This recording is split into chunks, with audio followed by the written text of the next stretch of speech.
ನಮಸ್ಕಾರ. ನಾನು ಪದ್ಮ ಮರ್ಜಿ ಹುಬ್ಬಳ್ಳಿ. 80ನೇ ಸ್ವಾತಂತ್ರ್ಯೋತ್ಸವದ ಶುಭಾಶಯಗಳೊಂದಿಗೆ ಗಣಕರಂಗ ಧಾರವಾಡಿಯವರು ಆಯೋಜಿಸಿರುವ ಶೀರ್ಷಿಕೆಯ ಹೆಜ್ಜೆಗಳು. ಇದಕ್ಕೆ ನನ್ನ ಶೀರ್ಷಿಕೆ ರಜಾಯಿ ಅಥವಾ ಕೌದಿ. ಕೌದಿ ವಲಯವದವೆನ್ರಿ ಕೌದಿ, ಕೌದಿ ವಲಯವದವೆನ್ರಿ ಕೌದಿ ಎಂಬ ಧ್ವನಿಯನ್ನು ಕೇಳಿ ಮನೆಗೆಲಸವನ್ನು ಮುಗಿಸಿ ಮಧ್ಯಾಹ್ನ ಸ್ವಲ್ಪ ವಿಶ್ರಾಂತಿಗೆಂದು ಮಲಗಿದ ಭಾವನ ತಟ್ಟನೆ ಅವಸರದಿ ಎದ್ದು ಬಂದು ಅಮ್ಮ ಕೌದಿ ತಾಯಿಪ್ಪ ಎಂದು ಕರೆದಳು. ಬೇಡವಾದ ಅರಿವೆಗಳನ್ನು ಒಟ್ಟುಗೂಡಿಸಿ ಹೊಲೆಯುವ ಕಲೆಯನ್ನು ರೂಢಿಸಿಕೊಂಡಾಕೆ ತಾಯವ್ವ.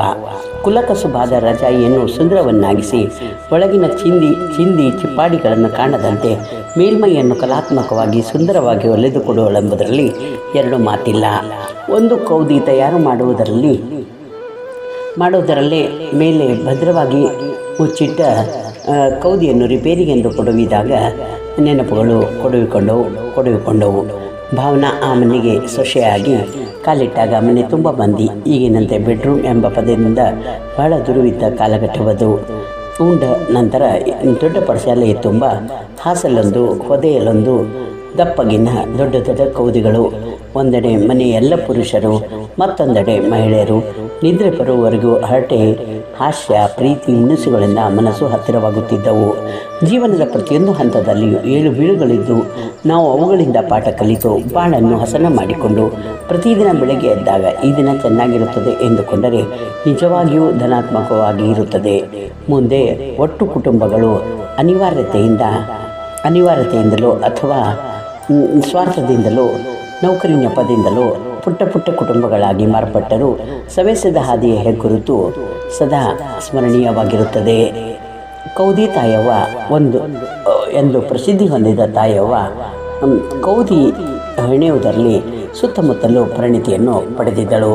ಕಂಗಳು ಅವಳ ಕಲಾತ್ಮಕ ಎಂದು ದೃಷ್ಟಿಸಿಟ್ಟಿದ್ದರೂ ಮನಸ್ಸು ಮಾತ್ರ ಮಾವನವರೇ ಹೇಳಿದ ಆ ಕೌದಿಯ ಕಥೆಯನ್ನು ಮರುಕಳಿಸಿತ್ತು.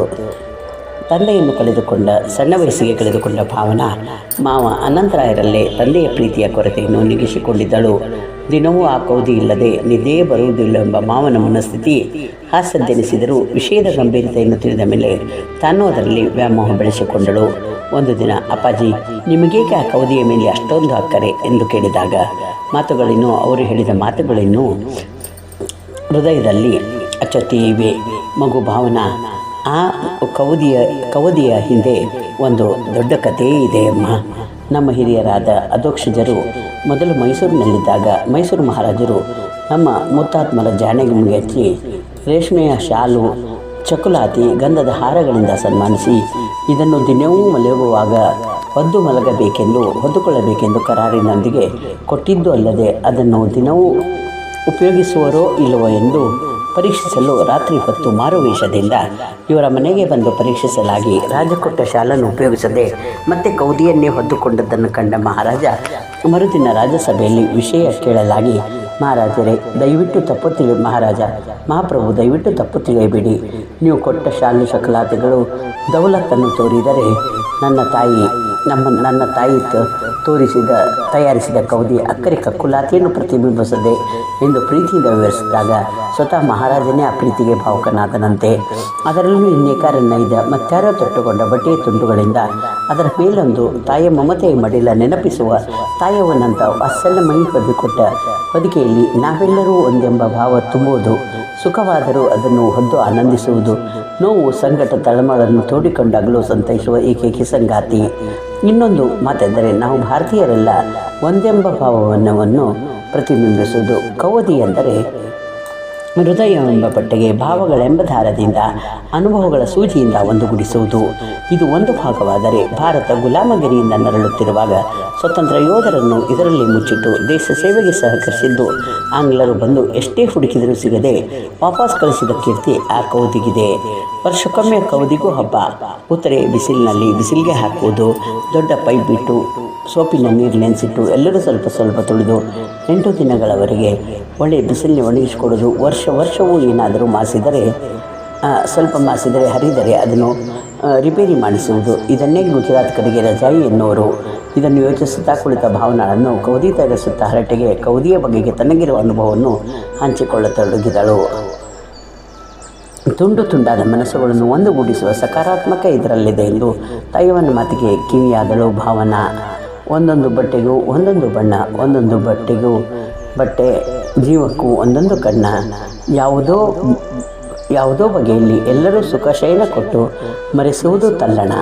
ಅವರ ಒಂದಿಟ್ಟು ಕುಡಿಯಾಕ ನೀರು ಎಂದ ತಾಯವನಿಗೆ ಬರೀ ನೀರು ಕೊಡದೆ ಮಾಡಿದ ಇಡ್ಲಿ ಚಟ್ನಿಯನ್ನು ಹಾಕಿಕೊಟ್ಟು ಕೌದಿಯ ಇತಿಹಾಸವನ್ನು ತಿಳಿಯಲು ಕುತೂಹಲಗೊಂಡಳು. ಭಾವನಾವರ ನಮ್ಮ ಉತ್ತರ ಕರ್ನಾಟಕದಾಗ ಕೌದಿಗೆ ಒಂದು ವಿಶೇಷ ಸ್ಥಾನದಲ್ಲಿ ಇದನ್ನು ಹಾಸಲು ಹೋದೇ ಇಲ್ಲ. ಮತ್ತು ಮಕ್ಕಳಿಗೆ ತೊಟ್ಟಲಲ್ಲಿ ಬೆಚ್ಚಗೆ ಮಲಗಿಸಲು ಸಣ್ಣದನ್ನು ಮಾಡಿದಾಗ ಅದಕ್ಕೆ ತೂಪಡಿ ಎನ್ನುವರು ಧೂಳವಾಗಬಾರದೆಂದ ಅಪರೂಪದ ವಸ್ತುಗಳನ್ನು ಕೆಳಗೊಂದು ಮೇಲೊಂದು ಹಾಕಿ ಇಡುವರು. ಮಾವನಿಂದ ಭಾವನಾಗೆ, ಪತಿ ಭರತಿಗೆ ಮಗಳು ಸಹನಾಗೂ ಕೂಡ ಆ ನಿರ್ಜೀವ ವಸ್ತುವಾದ ಕೌದಿಯ ಮೇಲೆ ಸೂಕ್ಷ್ಮ ಸಂವೇದನೆ ಬೆಳೆಸಿಕೊಂಡಿದ್ದರು. ಹಣ ಉಳಿಸಿದರೆ ಸಂಪತ್ತು, ಜ್ಞಾನ ಗಳಿಸಿದರೆ ಭವಿಷ್ಯತ್ತು ಎಂಬುದನ್ನು ಅರಿತ ಸಹನಾ ಕೂಡ ಮೇಲಿನಲ್ಲಿ ಧ್ಯಾನಾರ್ಜನೆಗಾಗಿ ಅದರ ಕುರಿತು ಓದಿದಾಗ ಇದನ್ನು ಕಂಬಳಿ, ರಗ್ಗು, ಹಚ್ಚಡ ಎಂದು ವಿವಿಧ ನಾನಾ ನಾಮಗಳಿಂದ ಕರೆಯುತ್ತಾರೆ. ಅಜ್ಜನ ಧೋತಿ, ಅಜ್ಜಿಯ ಹಳೆಯ ಸೀರೆ, ಅಪ್ಪನ ಟೀ ಶರ್ಟ್, ತಮ್ಮನ ಅಂಗಿ, ಅವ್ವನ ತಲೆಗನ ಬಳಕೆಗೆ ಬಾರದ ಬಟ್ಟೆಗಳಿಂದ ಕೌದಿ ತಯಾರಾಗುತ್ತದೆ. ಹಳೆಯ ಬಟ್ಟೆಗೆ ಹೊಸ ರೂಪದ ಪರಿವರ್ತನೆ ಕೌದಿ ತಯಾರಿಸಿ ಕೌದಿ ವಿಕೇಂದ್ರಿ, ಕೌದಿ ಅಂತ ಸೈಕಲ್ ಏರಿ ಮಾರಾಟ ಮಾಡುವ ಸೈಕಲ್ ವ್ಯಾಪಾರಿಗಳು. ಹೀಗೆ ಹಳೆ ಬಟ್ಟೆಗೆ ಹೊಸ ರೂಪ ನೀಡೋದರಲ್ಲಿ ಜೊತೆಗೆ ಹಿರಿಯರ ಆಶೀರ್ವಾದ ಅಡಗಿರ್ತೀವಿ. ಇವು ಹೆಚ್ಚಾಗಿ ಕಾಣಸಿಗೋದು ಉತ್ತರ ಕರ್ನಾಟಕದ ಭಾವನಾರಂಥ ಮನೆತನಗಳಲ್ಲಿ ಮಾತ್ರ. ಮನೆಯಲ್ಲಿ ಹಳೆಯ ಬಟ್ಟೆಗಳು ಹೊರಗೆ ನುಗ್ಗಿದ್ದವು ಎಂದರೆ ಚಳಿಗಾಲದ ಆಗಮನ ಸೂಚನೆ. ಹಳೆಯ ಬಟ್ಟೆಗಳನ್ನು ಒಂದುಗೂಡಿಸಾಗಿ ಕೌದಿಯಾಗಿ ಒದ್ದುಕೊಂಡು ಮಲಗಿದರೆ ಖುಷಿಯೋ ಖುಷಿ. ಕೌದು ಹೊದ್ದು ಮಲಗಿದರೆ ತಾಯಿ ಮಮತೆ ಮಡಿಲಲ್ಲಿ ಇದ್ದಂತಾಗುತ್ತದೆ. ಅಪ್ಪ ಅಮ್ಮರ ಮದುವೆ ಬಟ್ಟೆಗಳು ದಿನ ಕಳೆದಂತೆ ಮಸಕಾದರೂ, ಪ್ರೀತಿಯ ಬಟ್ಟೆಗಳು ದಿನ ಕಳೆದಂತೆ ಮಸಕಾದರೂ ಅದೇ ಬಟ್ಟೆಗಳು ಕೌದಿಯಾಗಿ ಜೀವಂತಿಕೆ ತುಂಬಿರುತ್ತವೆ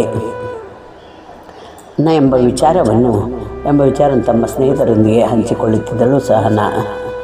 ಆಂಧ್ರ ಪ್ರದೇಶದಿಂದ ವಲಸೆ ಬಂದ ಕುಟುಂಬಗಳು ಇದೇ ಬದುಕಿನ ಬುತ್ತಿಯ ದಾರಿಯನ್ನು ಕಂಡುಕೊಂಡಿವೆ. ಚಳಿಗಾಲದಲ್ಲಂತೂ ಆ ಕೌದಿಗಳಿಗೆ ತುಂಬ ಬೇಡಿಕೆ ಇದೆ. ಒಂದು ಕೌದಿಗೆ ತಯಾರಾಗಲು ಸುಮಾರು 3 ದಿನಗಳು ಬೇಕಾಗುತ್ತವೆ. ಚಿಕ್ಕವರಿಗೆ ಮನೆಯವರಿಂದಲೇ ಬಟ್ಟೆ ತೆಗೆದುಕೊಂಡು ಕೌದಿ ತಯಾರಿಸಲು 200, ದೊಡ್ಡವರಿಗೆ ಬೇಕಾಗುವ ಕೌದಿಗೆ 300 ರೂಪಾಯಿಯಿಂದ 500 ರೂಪಾಯಿವರೆಗೆ ದರವಾಗುತ್ತದೆ. ಕೌದಿ ಹೊಲಿಗೆಗೆ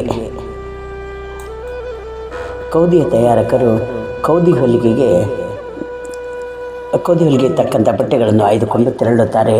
ಬಳಿಕ ಕೆಲ ದಿನಗಳಲ್ಲೇ ಕೌದಿ ತಯಾರಿಸಿಕೊಂಡು ಬಂದು ಮನೆಗೆ ತಲುಪಿಸುತ್ತಾರೆ.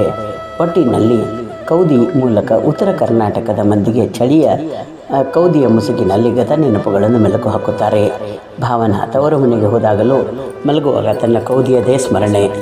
ಕೊನೆಯಲ್ಲಿ ಅದಕ್ಕಾಗಿ ಮನೆಯ ಸದಸ್ಯರ ಬೇಡಿಕೆ ಹೆಚ್ಚಾದಾಗ ಪ್ರತಿಯೊಬ್ಬರಿಗೂ ಹಿರಿಯರ ಆಸ್ತಿಯಲ್ಲಿ ಭಾಗ ಹಂಚುವಂತೆ, ಹಿರಿಯರ ಆಶೀರ್ವಾದದ ಅವಶೇಷಗಳಂತೆ ಎಲ್ಲರಿಗೂ ಒಂದೊಂದು ಮಾಡಿಸಿಟ್ಟು ಕಿರಿಯ ಮೈದನ ಜಗದೀಶ್ ಮತ್ತು ಜನನಿ ವಾರಿಗೆ ತೀರ್ಕೊಡಲು ಹೋದಾಗ ಅವನ ಕಾಯ್ದೇನು ಬಂಗಾರ, ಬೆಳ್ಳಿಯೇ ಅಥವಾ ಆಸ್ತಿ FD ಈ ಚಿಂದಿಯ ತುಂಡುಗಳನ್ನು ತೆಗೆದುಕೊಂಡು ನಾವೇನು ಮಾಡೋಣ, ನೀವೇ ಇಟ್ಟುಕೊಳ್ಳಿ ಎಂದು ಚೊಚ್ಚ ಮಾತನ್ನಲು. ಕತ್ತೆಗೇನು ಗೊತ್ತು ಕಸ್ತೂರಿ ಪರಿಮಳ ಎಂದು ಸುಮ್ಮನಾದಳು. ಮಗಳು ಸಹನಾ ತಾಯಿಗಿಂತ ಒಂದು ಹೆಜ್ಜೆ ಮುಂದೆ. ಮನೆಯ ಮುಂದೆ ಭಿಕ್ಷಕರು ಭಿಕ್ಷೆ ಬೇಡಲು ಮಗುವನ್ನೆತ್ತಿಕೊಂಡು ಬಂದಾಗ ಹೊದ್ದುಕೊಳ್ಳಲು ಬಿಸಿಲು ಮಳೆಯಲ್ಲಿ ಬಂದರೆ ಮನೆಯಲ್ಲಿ ತಾಯಿ ಮಡಿಚಿಟ್ಟ ಹಳೆಯ ಕೌದಿಗಳನ್ನು ಕೊಟ್ಟುಕೊಳಿಸುತ್ತಿದ್ದಳು. ಜನಸೇವಾ ಎಂಬ ಸಮಾಜ ಸೇವೆಯ ಮುಖಾಂತರ ಅಕ್ಷರಶಃ ಮನೆ ಮಾರು ಕಳೆದುಕೊಂಡವರಿಗೆ, ಚಳಿಯಿಂದ ನಡುಗುವವರಿಗೆ ಒಯ್ದುಕೊಟ್ಟಿದ್ದಳು. ತನ್ನ ಜನ್ಮದಿನಾಚರಣೆಯನ್ನು ಫುಟ್ಪಾತ್ ಮೇಲೆ ಮಲಗಿರುವ ಅನಾಥರಿಗೆ ತಾಯಿಯವನಿಂದ ಇನ್ನೂ 10 ಕೌದಿಗಳನ್ನು ಹೊಲಿಸಿ ನಿದ್ರೆಯಲ್ಲಿರೋರಿಗೆ ಹೊದಿಸಿ ಮರುದಿನ ಮಾಧ್ಯಮದವರು ಅದನ್ನು ಪ್ರಚಾರ ಮಾಡಿದಾಗ ಪ್ರಚಾರ ಬಯಸಿದ ಸಹನಾ ಅದರಿಂದ ಬೇಸರಗೊಂಡಿದ್ದಳು. ಭಾವನಾ ಮಾತ್ರ ಮಗಳ ಸೇವಾ ಮನೋಭಾವನೆಗೆ ಮನಸ ಹರಿಸಿದಳು. ಸಹನಾಳ ಸಮಾಜ ಸೇವೆಯಿಂದ ಪ್ರೇರಿತರಾದ ಭಾವನಾ ಕೂಡ ತಮ್ಮ ಮದುವೆ ವಾರ್ಷಿಕೋತ್ಸವ ಸಂಭ್ರಮವನ್ನು ದೊಡ್ಡ ಹೋಟೆಲ್ಗಳಲ್ಲಿ ಆಚರಿಸಿಕೊಂಡು ಒಣ ದಿಮಾಕು ತೋರಿಸಬಾರದೆಂದು ಇದ್ದವರಿಗೆ ತುಂಬಿ ಚೆಲ್ಲಿಸುವುದಕ್ಕಿಂತ ಅವಶ್ಯಕತೆಯವರಿಗೆ ಏನಾದರೂ ನೀಡಬೇಕೆಂದು ನಿಶ್ಚಯಿಸಿ ತನ್ನ ಮಹಿಳಾ ಮಂಡಳದ ಸದಸ್ಯರೊಂದಿಗೆ ಸೇರಿ ಮೈತ್ರಿ ವೃದ್ಧಾಶ್ರಮದ ವೃದ್ಧರಿಗೆ ಆವತ್ತಿನ ಊಟದೊಂದಿಗೆ ರಾತ್ರಿ ನಿದ್ದೆ ಬರುವುದಿಲ್ಲವೆಂದು ಕೊರಗುವ ಹಿರಿಯರನ್ನೆಂದು ಎಲ್ಲರಿಗೂ ಸಕಾರಾತ್ಮಕವಾಗಿ ಹೊಲಿಸಿ ಅದರ ಮೇಲೆ ಶ್ರೀರಾಮ್, ಜೈ ಹನುಮಾನ್, ಭಾರತ್ ಮಾತಾ ಕಿ ಜೈ ಎಂಬ ನುಡಿಗಳನ್ನು ಕೂಡಿಸಿದ ಕೌದಿಗಳನ್ನು ವಿತರಿಸಿದಾಗ ಅಲ್ಲಿಯ ಪದಾಧಿಕಾರಿಗಳು ಬೆರಗಾದರು. ಭಾವನಾಳಿಗೆ ಈ ಪುಣ್ಯ ಕಾರ್ಯದಿಂದ ಸಕಲ ಸುಖಕ್ಕೂ ಮೀರಿದ ಸಂತೃಪ್ತಿಯುಂಟಾಯಿತು. ಆದರೆ ವಾರಗಿತ್ತಿ ಜನನಿ ಮಾತ್ರ ನಾಳೆ ಮಗಳ ಮದುವೆಗೂ ರಿಟರ್ನ್ ಗಿಫ್ಟ್ ಅಂತ ಕೌದಿಯನ್ನೇ ಕೊಡ್ತಾರೆ ಎಂದು ಹಾಸ್ಯ ಮಾಡಿ ನಕ್ಕಿರೋಳೆಂದು ಬೇರೆಯವರು ಬಂದು ಹೇಳಿದಾಗಲೂ ಅಹಂಕಾರಕ್ಕೆ ಉದಾಸೀನವೇ ಮದ್ದು ಎಂದು ಸನ್ನಾಳೊಂದಿಗೆ ಪತಿಯೊಂದಿಗೆ ಹೇಳಿ ಮೌನ ತಾಳಿದಳು ಭಾವನಾ. ಆದರೆ ಚಿಕ್ಕಮ್ಮನ ಚುಚ್ಚು ಮಾತಿನಿಂದಲೂ ಒಂದು ಮಾಹಿತಿ ದೊರೆತಂತಾಯಿತು ಸಹನಾಗೆ. ಈ ಬಾರಿ 80ನೇ ಸ್ವಾತಂತ್ರ್ಯೋತ್ಸವಕ್ಕೆ 80 ಕೌದಿಗಳ ಕೇಸರಿ ಬಿಳಿ ಹಸಿರು ನಡುವೆ ಅಶೋಕ ಚಕ್ರ ಇರುವ ಕಲಾತ್ಮಕವಾದ ಬೋಲೋ ಭಾರತ್ ಮಾತಾ ಕಿ ಜೈ ವಂದೇ ಮಾತರಂ ಎಂಬೆಲ್ಲ ಘೋಷಣೆಗಳಿಂದ ಹೆಣಿಸಿ ಸ್ವತಂತ್ರಕ್ಕಾಗಿ ಹೋರಾಡಿದವರಿಗೆ ಸನ್ಮಾನಿಸುವ ವಿಚಾರ ತಲೆ ಮೇಲೆ ಹೊಳೆದು ಅದನ್ನು ತಂದೆ ತಾಯಿ ಎದುರು ಹೇಳಿ ತಮ್ಮ ಕೌದಿಯ ಮನೆ ತಂದ ಹಿರಿಮೆ ಗರಿಮೆಯನ್ನು ಮೆರೆಸುವುದಾಗಿ ಹೇಳಿ ಕಾರ್ಯರೂಪಕ್ಕಿಳಿದಳು. ಮನದಲ್ಲಿ ಈ ನಾಡಿನಲ್ಲಿ ನಾನು ಮೂಡುವಂದದೆ ಸೊಗಸು ಭಾರತವು ಪ್ರೀತಿಯು ಸೌಭಾಗ್ಯವೆನ್ನದಾಯಿತು ಎಂಬ ಭಾವೈಕ್ಯತೆಯ ಭಾವ ಹೃದಯದಿ ಮೂಡಿತು. ಇದಕ್ಕೆ ತನ್ನ ಸಹಮತವನ್ನು ತೋರಿದ ಹುಣ್ಣಿಮೆಯ ಬೆಳದಿಂಗಳ ಚೆಲ್ಲುವ ಚಂದಿತ ಚಂದಿರ ಜೀನ ಗುಡಿನಂತೆ ನಮ್ಮ ಈ ಭಾರತವು ಸಮರಸದೆ ಬಾಳುತ್ತಿರುವ ಆ ದೇವರ ಗುಡಿಯು ಭಾರತ ಮಾತೆಯು ಮಮತೆ ಎಂಬುದೇ ನಮಗೆ ರಕ್ಷೆಯು. ನಮ್ಮ ದೇಶದ ಸ್ವತಂತ್ರಕ್ಕಾಗಿ ಬಲಗೈದ ಹಿರಿಯರ ನುಡಿ ರತ್ನವೇ ಬಾಳಿನ ಬೆಳಕು. ನಮ್ಮ ದೇಶವೇ ನಮ್ಮ ಭರವಸೆ ರಶ್ಮಿ. ಬೋಲೋ ಭಾರತ್ ಮಾತಾ ಕಿ ಜೈ ವಂದೇ ಮಾತರಂ. ಧನ್ಯವಾದಗಳು.